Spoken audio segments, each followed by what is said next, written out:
It's time to turn the jig around and give the backside some attention as well. So now we'll build the note holder assembly. When we're finished with this part, it should look something like this. And the backside will look like this. Looking at the main components in the note holder assembly, we have the back and the note holder, which were already cut to correct length when we did the backbone assembly. I have like a bracket here where the actual notes will slide. These will be glued together as one part. I have the DRO display, which will be mounted onto an angle bracket in this assembly. I have a piece of wood here. In this case it's two 15mm glued together. You could just as well use solid wood for this. That would be for the pen holder and for the DRO display bracket. Then I have some metal pins where I will attach the notes.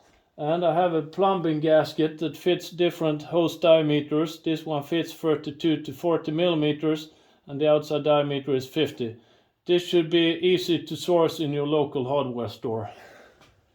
I will start this build by gluing these two parts together, and then I will lay out all the holes needed in the back and in the note holder, and then we take it from there. Just as for all other positions where I'm using cross dowels in this build, I use the existing holes to lay out the positions in the mating part. So I have slided the back down into the groove in the bottom plate and make sure that it's bottomed in the groove. I then check the back for square, and then I use the existing holes to lay out my cross dowel holes in the back. There are a few from the back side as well. After laying out all the hole positions and the position for the routed grooves in the note holder and in the back, I headed over to the drill press and drilled these holes. And there are a few things I would like to comment. Starting with the note holder, there's nothing special with this. The pen holes will be drilled after I attach the pen holder from the back side. The half hole in the middle was done using the oldest trick in the book to clamp two parts together and then drill in the center. This is for routing the cords for the digital readout. If you don't have that, you don't need this hole here. Looking at the back, these cross dowel holes are a bit bigger than in other parts. This back is in a way connected to the backbone, and I want to be able to adjust the backbone freely so it's square to the bottom plate. And I don't want this part to restrict it. So this part can handle a bit more movement than other parts in this build. I will go ahead and route these slots here, which are for the moving feature of the notes. For cuts like these that I'm doing now, some people they drop it down on the router table and run it there. I never like that method. I usually prefer to set it up with a handheld router and then using a stop at the back and one at the front to fully control the cut, and it feels safer as well.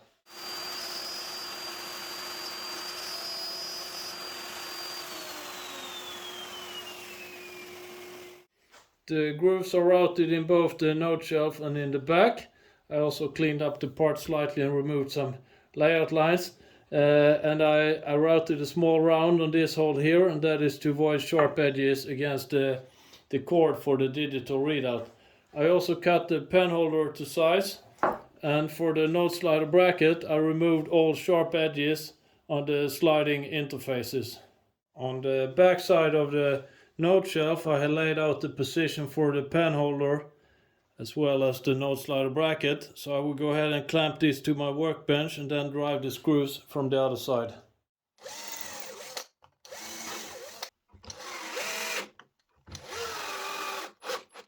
There are no super high requirements on positioning for the pen holder and the note slider bracket. You can do your best to get these surfaces flush between the note slider bracket and this surface here. If the note slider bracket sticks out this way, you will have a gap in your jig here. That's maybe not the prettiest. And if it's too far in, the note slider won't fit, but there is some margin there. Drilling the holes in the pen holder is a bit of a challenge, so I'll show you how I do that. I take two pieces of wood that are higher than the pen holder, and then I rest the entire note shelf onto these pieces of wood, and I clamp these together as a sandwich, and then I bring this package over to the drill press.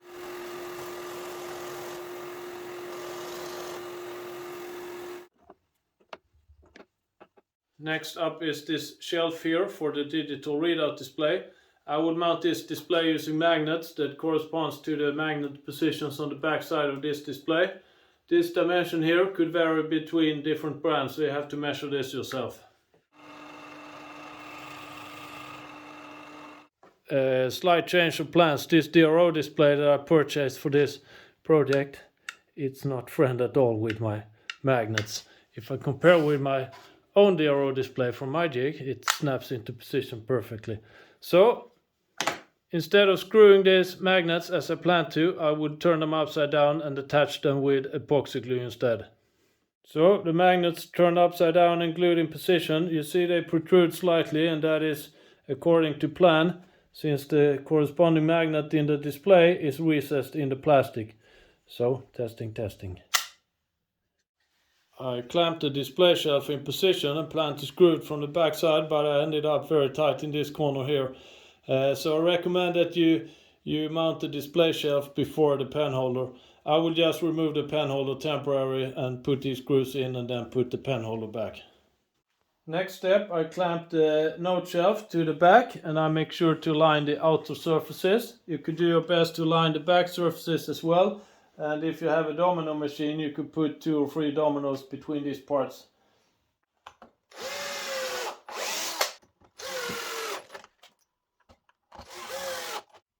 Then it's time for the Noteslider, and I have laid out the lengthwise position for the pins as well as the center where the cross dowels would be. So I slide this into the Noteslider bracket and I have my line facing upwards. And if you mounted all the parts correctly, you should have a bit of a free play between these parts. Then, pushing the Noteslider towards the front, I'll go ahead and lay out my pin positions front to back.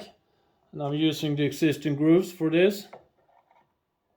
I also make a mark for my hole going to the cross dowel. After drilling the holes, I go ahead and sand all my sliding surfaces, and I remove all sharp edges. And flat surfaces, I give a quite heavy sand, because otherwise they wouldn't have any margin in thickness and the parts could bind to each other. So I insert the cross dowel and I make sure that it doesn't protrude on neither front or back side, and then I make sure my pinholes are facing upwards.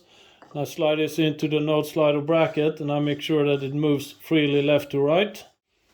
Then I make sure to give the Noteslider support on like the corner of your workbench or something, so you have some backside support. Then I take my pins and place in the holes and I hammer them down.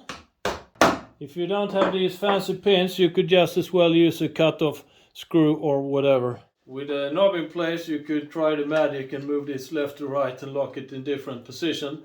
If it doesn't move freely, you could add some wax between the surfaces on the back side. For making the empty note templates, I use this kind of thick cardboard paper with a foam core in it. You could use just about anything you want, but I think it's good if it's quite thick, because then it will sit better on the pins. Here I'm using this kind of roller knife and the straight edge, and then I go ahead and cut some strips. I cut these strips to length and then I go ahead and tape them together and drill a whole bunch of them in one go. So I made a dry fit of this Noteholder assembly, and I was about to say that now it's done, let's head on to the next part, but I completely forgot the handle that will be needed to operate this jig. When it comes to handles, feel free to choose your favorite. On my jig I have a handle from a tool like this. This is for plastering the outside of your house. It costs almost nothing and it has some nice soft rounds and it's a big good grip. You could go for a more nice looking variant like this. On my jig I have centered the handle over the mitre bar, but now when I made this jig it turns out that the mitre bar is much closer to the center than on my saw. So centering the handle over the mitre bar would place it somewhere here. I removed this nice to hold handle from the plate it was mounted on, and then I tested to mount it centered over my mitre bar, and I ended up somewhere up here. I tried that position on my own jig and it felt quite okay, so I would be quite comfortable to place it up there. But I also decided that it looks a bit plastic and ugly and cheap, so I would make my own handle since this is for a customer. A small detour later, I have my own shop-made handle. It's heavily inspired by the white one that I liked in terms of grip size and rounds and thickness and so on, but I decreased the outdoor dimensions by quite much. My shop-made handle gets some sanding, so it will be nice to hold. And then I attach this to the note holder back using cross dowels in the handle and screws from the inside. That completes the note holder assembly. I just make a dry fit and make sure that it fits in the intended position. I will not attach the screws because I know I have to remove this later on when I cut the backside chamfer of the sides. It's time to mount the digital readout for those of you who choose to go with that option. And when we finish this part, it should look something like this. The main components for this is of course the digital readout itself, and then some metal brackets that you should be able to find in your metal bin. So these could vary in thickness and so on, it's not that critical. Build it with what you have.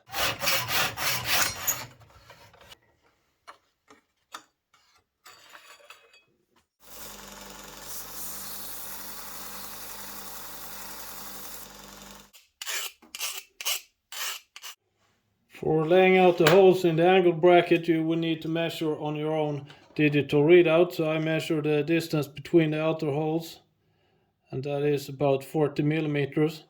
And then I measure the distance in this direction, and that is about 9 millimeters. And I would try to center the bracket pretty much front to back.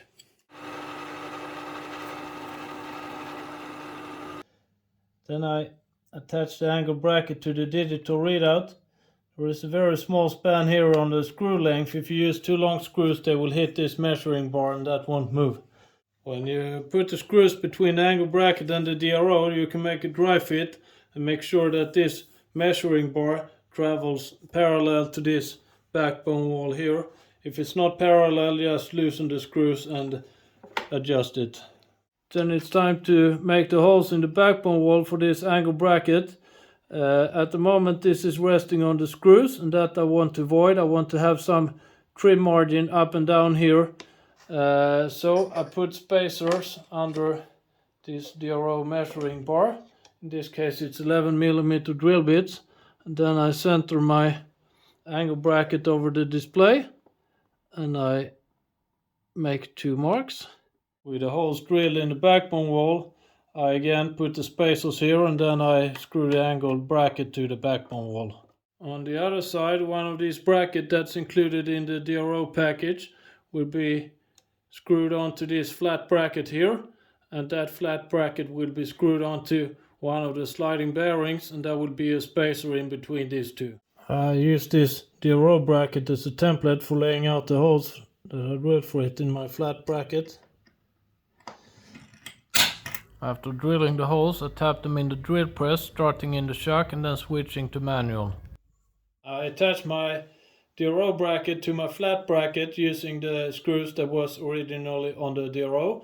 Then I slide my spacer over to this side here, and then it's a matter of figuring out how much space is left between my flat bracket and the sliding bearing down here.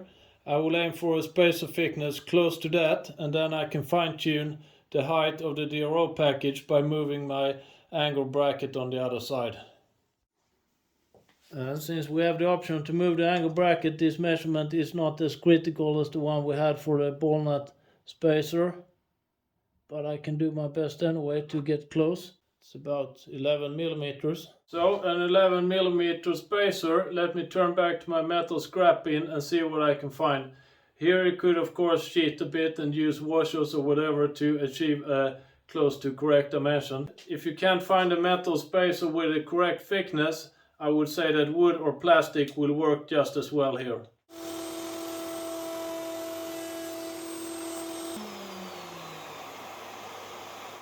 As you maybe figured out by that short view. I didn't find any 11mm metal spacer, but I found a 15mm plastic one, and that one I milled down to 11 on my router table.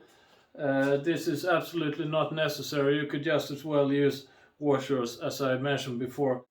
With my spacer cut to correct size, I slide that in here between my flat bracket and the linear bearing, and I try to position it inside that ridge on the linear bearing, and then I use the existing holes in the flat bracket to lay out the hole positions in my spacer. With the holes drilled in the spacer, I insert it once again, trying to center it. Then I use my marking pins to lay out the hole positions on the linear bearing. I have my layout marks here, as you can see, and it's time to drill and tap threaded holes in this linear bearing. I start by loosening these adjusting screws. There's one on the side and one on the top.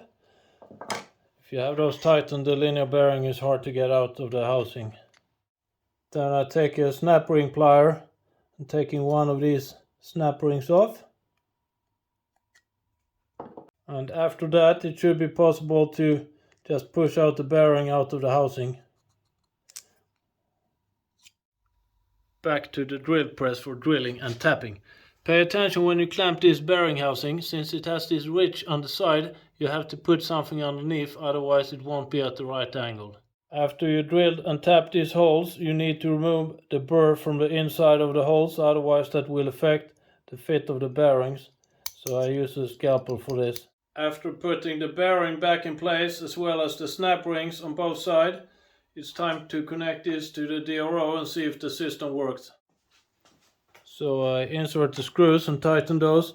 Here as well, make sure you don't have too long screws, because those will tighten the bearing as well, so the linear bearing won't move.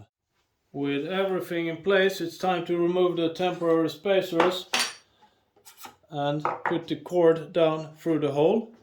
This is just a dry fit, so you don't have to do this, but I want to make it look nice. And then we connect the digital readout to the display. Let's try it out. If I zero it in this position and check the travel that we have in the DRO system, it's 276 millimeters. The carriage travel is around 250, so this is more than enough for that travel. If this measuring bar doesn't move freely all the way, something is slightly off, and I would recommend you start with the following, and that is to push it as far in towards this box as possible. Then we start loosening the screws for the angle bracket, and then we can adjust the height position for that to perfectly match the spacer thickness. If that doesn't improve the problem, I would continue with loosening this screw for the DRO bracket, and then you can adjust the position slightly for that. But I recommend you do these fine tunings after the linear bearing is mounted to the carriage and the carriage is in place. This was, as I mentioned, only a dry fit, so I go ahead and loosen these screws and remove my linear bearing from the rail. Then I just mount my spacer to the linear bearing so I know where I have it, and that will end this part.